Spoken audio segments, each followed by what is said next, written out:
Palavra da Verdade, devocional de 2 de outubro. O populacho e o povo de Deus. E o populacho que estava no meio deles veio a ter grande desejo das comidas dos egípcios, pelo que os filhos de Israel tornaram a chorar e também disseram: quem nos dará carne a comer? Números 11:4. Quando partiram do Egito, os filhos de Israel não saíram sozinhos. Subiu com eles um misto de gente, conforme Êxodo 12:38. O hebraico usa o termo enxame, que tanto enfatiza o grande número de pessoas, como tem um tom depreciativo, lembrando a praga das moscas no capítulo 8, verso 21. Essa multidão possivelmente era resultado de casamentos mistos, ou era constituída de grupos semitas que viviam no Egito na época do Êxodo e aproveitaram a saída dos filhos de Israel para escapar. O misto de gente, que mais tarde é pejorativamente chamado de populacho aqui no nosso texto, havia testemunhado os feitos poderosos do Senhor por intermédio de Moisés. Eles haviam presenciado o juízo de Deus sobre o Egito. Isto certamente os motivou a sair. Essa gente também estava junto com o povo de Deus quando caminharam sob a nuvem e passaram pelo meio do mar. Também beberam água da rocha e comeram do maná. Viram Amaleque ser desbaratado diante do exército de Israel comandado por Josué. Ou seja, o populacho provou dos poderes do mundo vindouro, foi contemplado pelas manifestações externas da graça de Deus sobre o seu povo e recebeu todas as bênçãos da aliança. Mas a atitude deles nesse episódio demonstrou que seu coração não fora tocado pela graça salvadora interior. Era só deparar-se com uma dificuldade que já sentiam saudades do Egito, como vemos no texto da nossa meditação. Mais do que isso, ao que parece nesta última passagem, o grupo em questão foi a causa de alguns pecados de Israel ao longo da jornada a Canaã.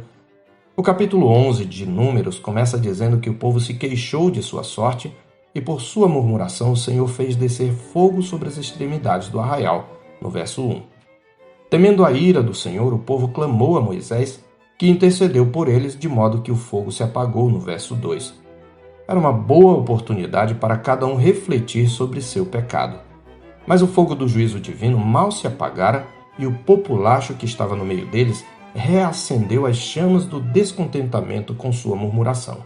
Assim está escrito: e o populacho que estava no meio deles veio a ter grande desejo das comidas dos egípcios, pelo que os filhos de Israel tornaram a chorar e também disseram: quem nos dará carne a comer? Lembramo-nos dos peixes que no Egito comíamos de graça, dos pepinos, dos melões, dos alhos silvestres, das cebolas e dos alhos. Agora, porém, seca-se a nossa alma e nenhuma coisa vemos senão este maná. Versos 4-6. A murmuração revela um coração saudoso da escravidão do Egito, endurecido pelo engano do pecado, pois diziam comer de graça numa terra em que eram escravos, e descontente com a provisão do Senhor através do maná. Não é sem razão que a Escritura nos adverte que as palavras do maldizente são doces bocados, comida fina que desce para o mais interior do ventre, conforme Provérbios 18:8 e 26:22. O texto deixa claro que a murmuração do populacho contaminou todo o povo, que já tinha se calado em relação ao episódio anterior, pelo que os filhos de Israel tornaram a chorar e também disseram: quem nos dará carne a comer? E no verso 10 está escrito: então Moisés ouviu chorar o povo por famílias, cada um à porta da sua tenda, e a ira do Senhor grandemente se acendeu e pareceu mal aos olhos de Moisés. Num efeito dominó, as lamúrias vitimistas do populacho foram contaminando o rebanho, família por família. Até o próprio Moisés, pastor daquela congregação, foi contaminado pela raiz de amargura. Vergado sob o peso do cansaço, ele caiu em desânimo e quis morrer. Ele se pôs diante do Senhor e desabafou: por que fizeste mal a teu servo? E por que não achei favor aos teus olhos, visto que puseste sobre mim a carga de todo este povo? Concebi eu, porventura, todo este povo? Dei-o eu à luz para que me digas: leva-o ao teu colo, como a ama leva a criança que mama, à terra que sob juramento prometeste a seus pais? Donde teria eu carne para dar a todo este povo? Pois chora diante de mim, dizendo: dá-nos carne que possamos comer. Eu sozinho não posso levar todo este povo, pois me é pesado demais. Se assim me tratas, mata-me de uma vez, eu te peço, se tenho achado favor aos teus olhos. e não me deixes ver a minha miséria. Versos 11 a 15. Assim, mesmo provando os benefícios da aliança, o misto de gente que saiu com Israel continuou sendo nada mais do que um populacho.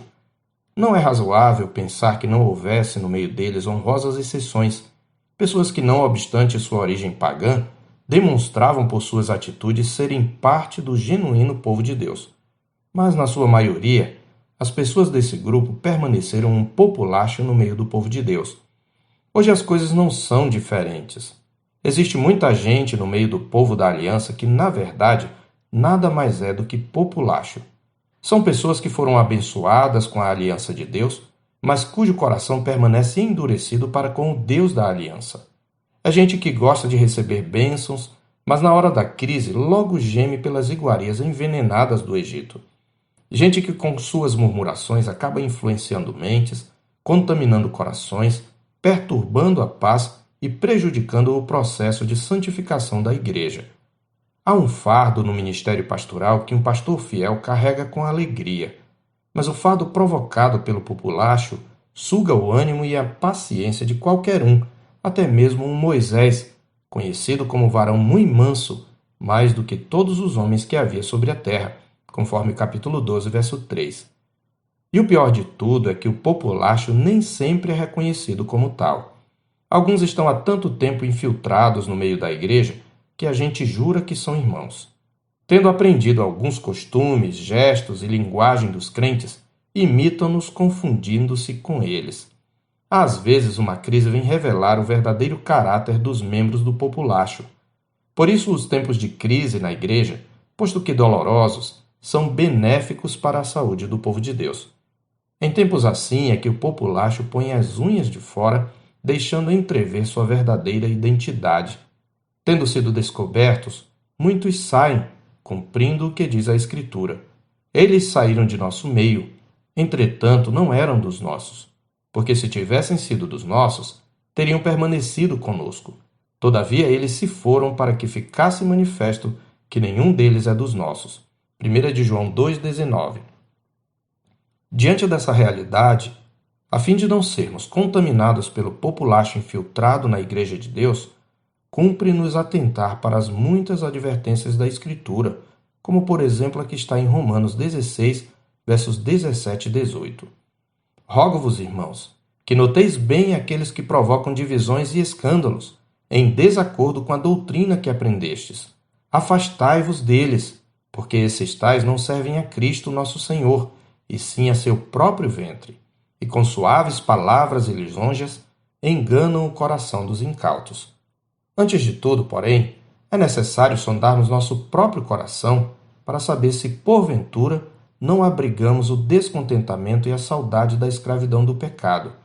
Nessa perspectiva, sigamos também o conselho do Senhor em sua palavra. Examinai-vos a vós mesmos se realmente estáis na fé. Provai-vos a vós mesmos.